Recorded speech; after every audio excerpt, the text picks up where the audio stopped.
Hello everyone, what's going on? Welcome to the start of a brand new journey here in FC 26. You join me as I'm about to take over as West Ham manager, looking to bring them as much success as I can. I hope I find you all doing very well, having an awesome day, and thank you as well for all of your support, and thank you for taking the time to watch this video. I hope it's going to be the start of an extremely fun journey in this career mode. So without further ado, sit back, relax, and enjoy today's episode. Let's aim for 1,000 likes on this very first episode. So I will show you the settings that I'll be aiming to run at least the start of this series with. Authentic for the gameplay type. It says it's a slower simulation style experience that's closer to what you'd see in a live football match. Ultimate difficulty, which is what I do run whenever I'm playing. So yeah, I'll have a quick look at the rest of these settings and then come back once I'm set with them. So as for the settings here then, deeper simulation, I'm not really sure what that is, so I've left it as off. Manager market is on. Financial takeover disabled. I've changed the board expectations to no sacking, and that's because with it being a new game, I don't know if there'll be any bugs or anything like that, so I don't want there to be a bug, us get sacked for something silly. So in future career modes, I'll turn that back on, but for now, whilst the game is still in its very early stage, I'll put that to no sacking, just so we actually do have a series. Scouting speed as normal for both of those, and unexpected events on. CPU sliders, as you can see, all remain 50 now. It says it thinks on a moment-to-moment basis. Tactical CPU decision-making will fluctuate slightly from baseline behavior every match, allowing for more variety when playing the same opponent multiple times. In essence, trying to get that unpredictability, make it a bit more realistic in that sense. So we'll leave it as tactical. As for training, it's on your screen now. I have automated the training. I don't want to be dealing with it, so that's what I'm running for the training. There'll be no changes to anything in the squad section. Realistic for negotiation realism, and strict for transfer approaches. And finally, general settings. You can see them here. I have changed it to sterling as our currency. European competitions are on. And also, if I scroll down, you can see here, unexpected events are on, and they are on medium frequency. Let me just double check European competitions though. All right, everything looks good to go. I'll leave a timestamp in the description and probably in the comment section to go past my settings for anybody not interested. But for anyone who is, that's what we're running. All right, here we go. Hello, DJWood. We are pleased to inform you that after careful consideration, we would like to offer you the West Ham manager role. We believe your vision aligns with our goals and are excited about the potential our common project has. Below you'll find our proposed contract terms, which we hope you'll find acceptable. Clauses: finish mid-table, £61,000 a week wage. Let's sign the contract. Let's see the team. And here we are being unveiled as new West Ham manager.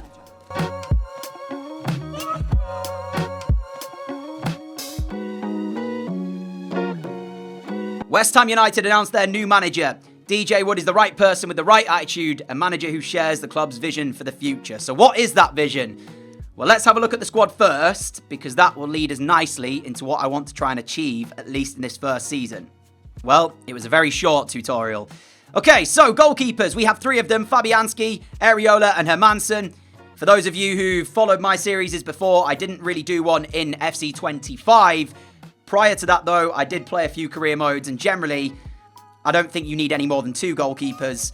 And even then, sometimes one's fine, and then I have like youth players. So I might look to sell one of these guys, although Fabianski is 40 years of age and is retiring at the end of the season anyway. So forget that, because he won't be here. But he's 40 and he plays as our reserve goalkeeper. I'll probably play Hermansen as our starter, but then again, even at 32, Areola is still very good.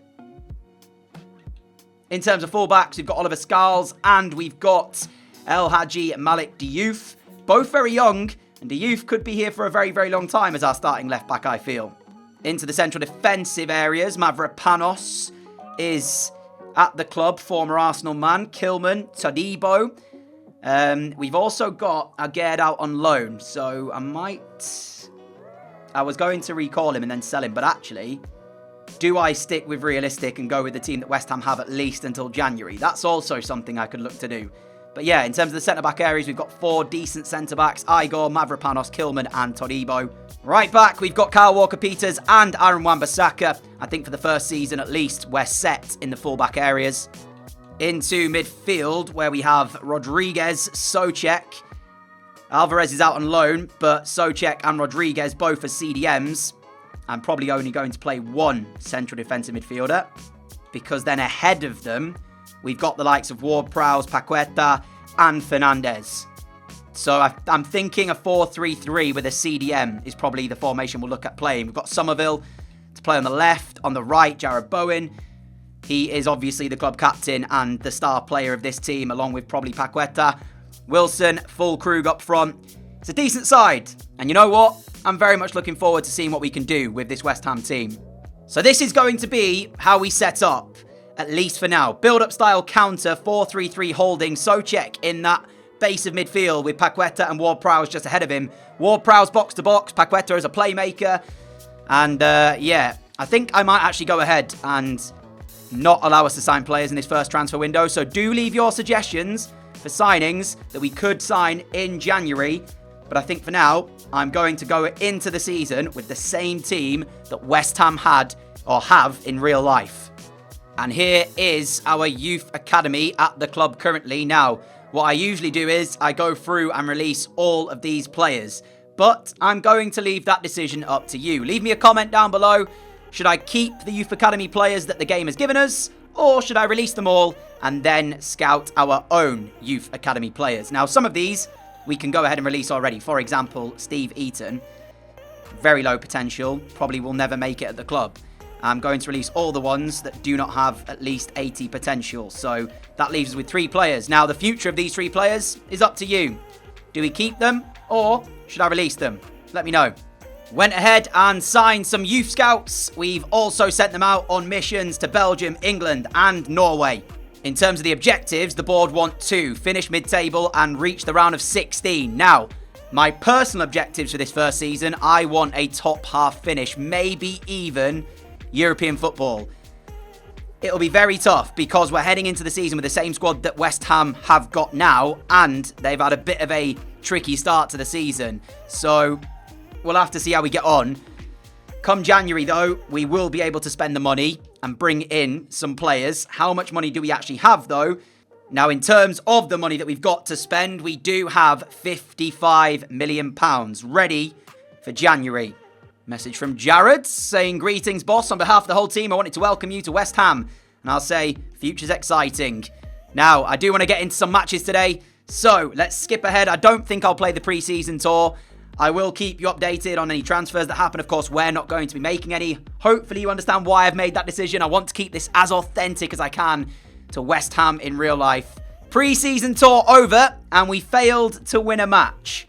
2 draws and a defeat. And the season is about to get underway. We travel to the Stadium of Light to kickstart our journey as West Ham manager. There's the team that we have named for our first game in charge.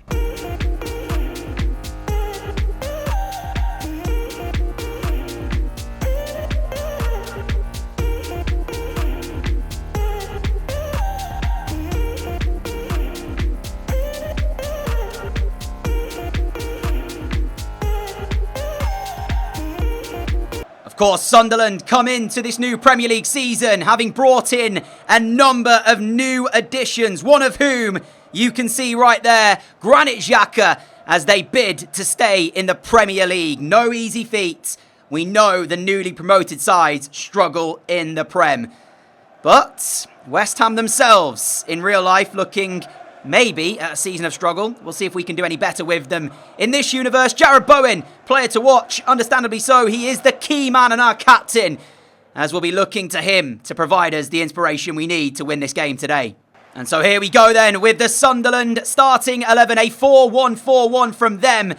The back 4 involving Mukiele, Geertruida, Mandava and Alderete. It really is a strong side that Sunderland have put together in the hopes of trying to remain in the Premier League. And we are off and running here at the Stadium of Light with Thomas Souček in possession for West Ham. I am noticing it does feel quite slow, but maybe that is going to be better for the whole kind of commentary and the realism type thing. Those of you who follow my channel know I do like to commentate as if you are watching a proper game, so hopefully you will enjoy it in that regard. It's Souček here for Ward-Prowse, looking through to Jared Bowen! Oh, and it's a wonderful strike from the West Ham United skipper, outside of the left boot, across goal, into the far corner, and it's the very first shot under our reign, and what a finish it is from Jared Bowen. He is going to be some player for us. Now, I'm really interested here because you look at this finish, and when he goes to hit the shot, how on earth has he generated the spin on the ball like that? I don't know, but it's a terrible start to life back in the Prem for Sunderland as they see themselves a 0-0 down after just 10 minutes, was it? Paqueta forward here towards Somerville. Somerville inside for Fulkrug. It's lovely football between these two. And Somerville has got it back from Fulkrug and carries on into the Sunderland penalty area. And he has absolutely whipped it top bins. West Ham 2, Sunderland 0. 20 minutes into the game. And it is a dream start to life as West Ham manager. What a goal that is as well by Somerville. It is an outstanding finish. Yes, he gets away with pace, but look at the technique to bend it in off the post. Outstanding. Oh, it's a slight deflection. There's a slight deflection, in fact. I thought it was just him, but he won't care. Neither will West Ham. They're 2 to the good. Here is Mukiele.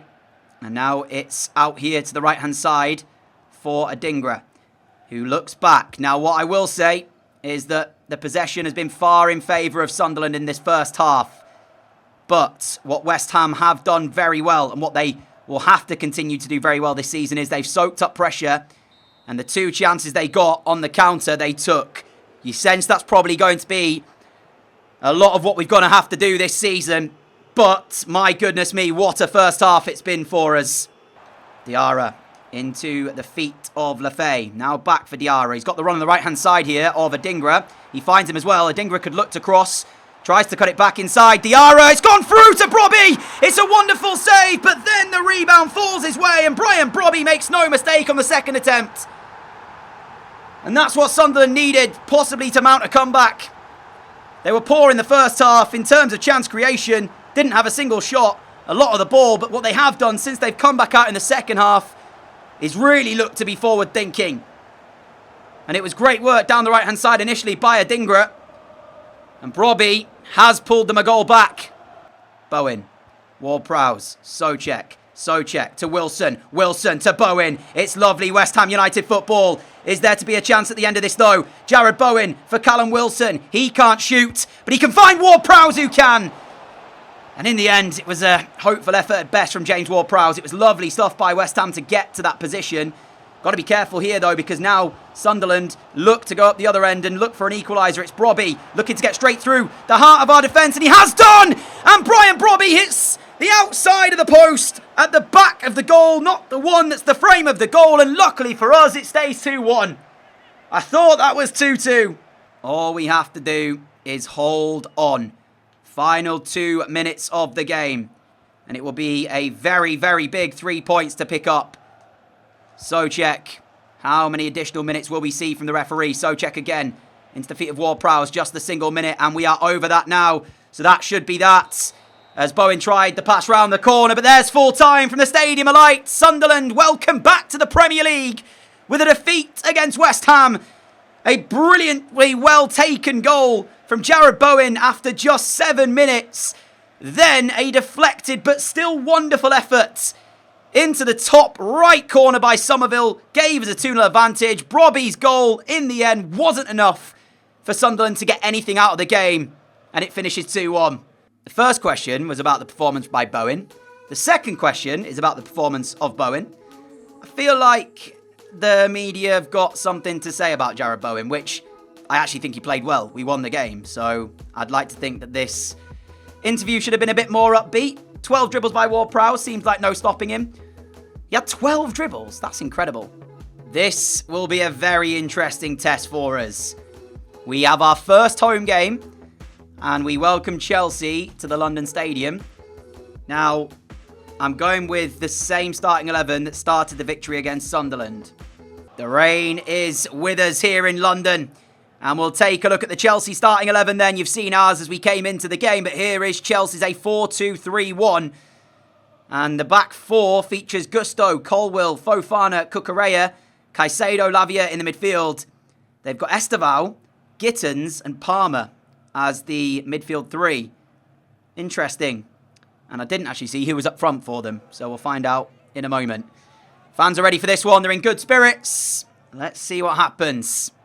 I have realised, for some reason, my players, whenever I press the sprint button, are taking a big touch forward. I don't know if that's a setting or what that is, but yeah, a couple of times it's happened and I've given away the ball, so not ideal. First shot of the game went the way of Chelsea. Estevao's header is easily dealt with. That ball forward for Paqueta is now in the feet of Somerville. Paqueta's carried on his run. Here he is then. This is where West Ham have got to be at their best. Is creating chances from largely nothing, and Fulkrug's header is just wide. Gusto's control. Fulkrug was the closest player to him. Gusto is now invited forwards as West Ham back in their shape. Lavia back for Cucurella, and forward it goes to Gittins. Cucurella to Caicedo. Problem for Chelsea will be if Jarrod Bowen steals the ball like this to then get him behind. He's looking to try and release Fulkrug. It's a corner. Some might say that's good for West Ham. Chance to put something in the Chelsea box. Now, I was about to make the point. Chelsea will have seen the opening day game against Sunderland. They'll know that we didn't have much of the ball there, but yet we scored twice. So they've got to be so careful when they do turn over. Possession is Thomas Souček. It's a bullet header from the corner. The delivery was on the money from James Ward-Prowse, as you'd expect. But the header from Thomas Souček is outstanding. That's a rocket. And look at the London Stadium. Chelsea are stunned. Oh my. What a delivery from the corner. And what a header it is from Thomas Souček. It is out of this world. 2 games in, and we've taken the lead in both of them. As here is Jarrod Bowen. Now finds the ball forward towards Fulkrug. Fulkrug holds onto the ball nicely. Gives it back for Jarrod Bowen. Now it's Ward-Prowse. Bowen carries on his run. Ward-Prowse gives him it back. And they are doing really well, West Ham, at just keeping this now and not giving much in the way of Chelsea. Out here towards Somerville. Somerville wants to try and maybe run at Gusto. And he does want to run at Gusto. And he's away from Gusto. Can he get the cross right, though? Somerville finds it towards Ward-Prowse. Tries to bring it down. He wanted too much time that he wasn't going to get. And here goes Palmer. Souček's in pursuit, but he's not going to catch him. It's João Pedro now. Finding Caicedo. Chelsea slow the game back down. That's the problem. They've got to speed it up, because that's allowed West Ham to get back behind the ball. That's a lovely ball through, cutting the defence. It's now Palmer. It's Enzo. It's Palmer. Can somebody shoot for Chelsea, though, is the question. The answer is no again. They're forced back out. Lavia's ball is out for Estevao, and Diouf won't get there, so he just backs off after looking to put the pressure on initially. It's back with Estevao up against Diouf once more.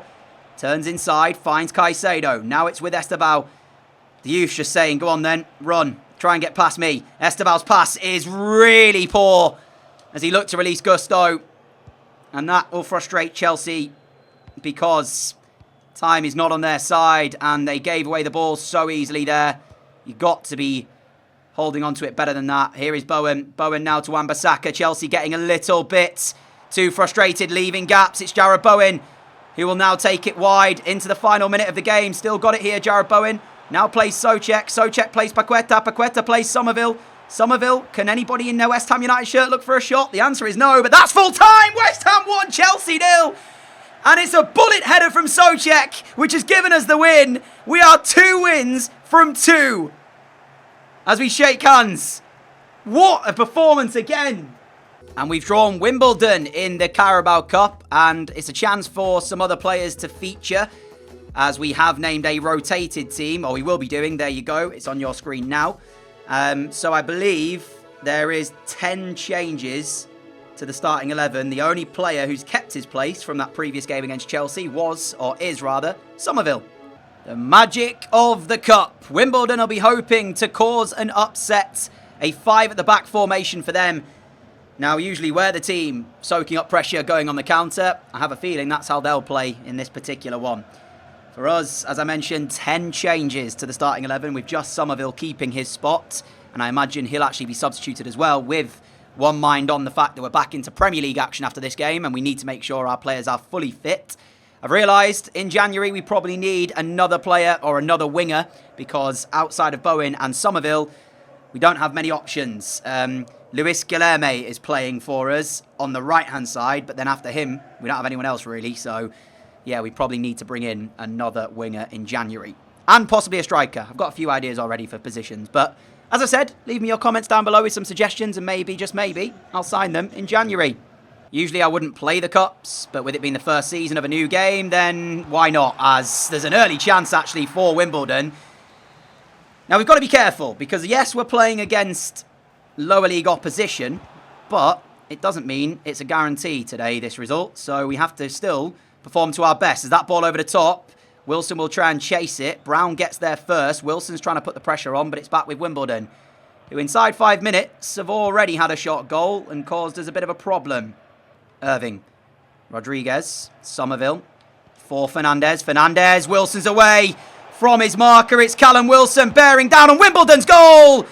And he slows it right down and then finesses past the goalkeeper to give West Ham the lead after 10 minutes. And here it is again. As soon as he gets through, there's no one near him. He just slows it down and then passes it almost past the goalkeeper. Makes it look so easy. Irving. Now it's Rodriguez. And this is where Wimbledon could be in trouble now because West Ham seem to have the wind in their sails with Luis Guilherme to make it 2. And this could be where the rout begins. West Ham could be on for quite the scoreline here. They made a really positive start to the game, Wimbledon. You have to credit them for that. They forced an early save from Hermansen. If that goes in, it could have been a different story. But actually now, it's problematic for them. Here is Wilson. Wilson finds Fernandez. Somerville's trying to make the move. Fernandez finds him. They are so open, Wimbledon. It should be 3. It is 3. It's off the underside of the crossbar. And Somerville has himself another goal. We're 20 minutes in. This could get big. The score. This is a lovely finish, by the way, from Somerville. It is very easy, though. When you're looking at this, it's like 1, 2, 3 passes and they're getting dragged out, Wimbledon. There's a huge gap between the defence and the goalkeeper. And that is what we are using to take advantage of. Ball forwards, Wimbledon come forwards. Chance here for Smith. Hermansen saves. Really, really nicely worked by Wimbledon. And Hermansen makes another save. That's now 2 in the game for him. They've had a couple of really good moments, Wimbledon. The problem is they haven't defended very well. Fernandez. Irving through for Bowen. Bowen now then bearing down on the Wimbledon goal. Jared Bowen near post. There's the 4th for West Ham United.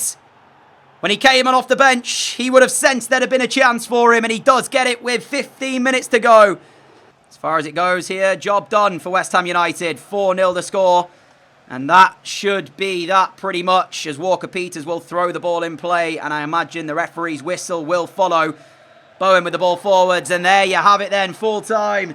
3 wins from 3 is an outstanding start for us. I'm buzzing with that as well. Let's have a little look then at the transfers that have happened. Saliba has gone to Real Madrid for 103 million. Wow. I can't believe Arsenal have let him go. DeMarco's gone to Atletico Madrid. El Militao has joined City. Szoboszlai has gone to PSG. Arujo has gone to Tottenham. Timber's gone to Leipzig. Havertz has gone to Barca. Why are Arsenal letting go of all these players is my question. Trossard's gone to Bayern Munich. Reece James has left for Leverkusen. Some really interesting transfers here. Wouter has gone to Arsenal. I'm not sure who he is. Dallow's gone to Forest. We play Forest next. That's, I think, a very good signing for them. Gnabry's gone to Juve for 26 million. Verbruggen to Wolves is an interesting one. Brighton's number 1 to Wolves. That might be enough to keep them up. Carvajal's gone to Juve. Aina's gone to Fulham from Forest. Schuler's joined Palace from Dortmund. Scalvini has gone to Mallorca. Rico Lewis to Milan. I mean, you can see as I'm scrolling down, there's some very interesting transfers. Mateus Nunes to Forest, not a bad transfer, I don't think either. I think that's a very good deal for them. Chris Wood has gone from Forest to Palace. And after this very first episode, here is the table as it stands. Villa have played 3 and have won all 3, which is why they sit top. Everton in second. enjoying a good start to the season. Spurs 3rd, Liverpool 4th. We are 5th with 2 wins out of 2. Chelsea, a 1-0 victory and a 2-1 victory over Sunderland. Arsenal 6th after 1 win, 1 draw. But as I scroll down, you're probably thinking, where are Chelsea? And City, for that matter. Well, Manchester City is 17th, having lost both the opening games. And Chelsea are 19th, having lost both of theirs. Newcastle 18th. What is going on down there? Man United 13th. So, as you'd expect. And the next round of the Carabao Cup will see us take on Leicester away at the King Power Stadium. And so, as I scroll down our squad, again, please do leave me some suggestions for signings in January. I am probably thinking we need another winger. In fact, let me show you the status so you can see the overalls of our players. Not that the overalls always matter because performances matter, right? Yeah, goalkeepers, I think we're fine. Hermansen 77, Areola 77. Left back, Diouf has had a good start to the season. I think he'll be my starting left back for some time. Into centre back, Kilman, Todibo, probably our starting pair. Right back, Kyle Walker-Peters, Aaron Wan-Bissaka. I'm happy with both of them. Into midfield, Souček scored a wonderful header against Chelsea. I think he is our starting CDM. Midfield, I'm happy with Ward-Prowse and Paqueta, and also Fernandes coming into that, but I do think maybe another central midfielder could be an area we strengthen in January. We definitely want a winger though, so please leave me some suggestions for wide players. We've already really got 3, those being Bowen, Somerville and Guilherme. Striker, Wilson, Füllkrug and Marshall. Marshall will probably not play for us. Füllkrug is 32 and actually 52 pace, so we don't really need the pace, but if we do want a more pacey option, we don't really have that. Callum Wilson, I think, is 70-something pace as well, so could look to bring in like a pacey striker up front as well. But definitely a winger, a striker and a midfielder, I think, are the 3 areas that I'm looking at to strengthen come January.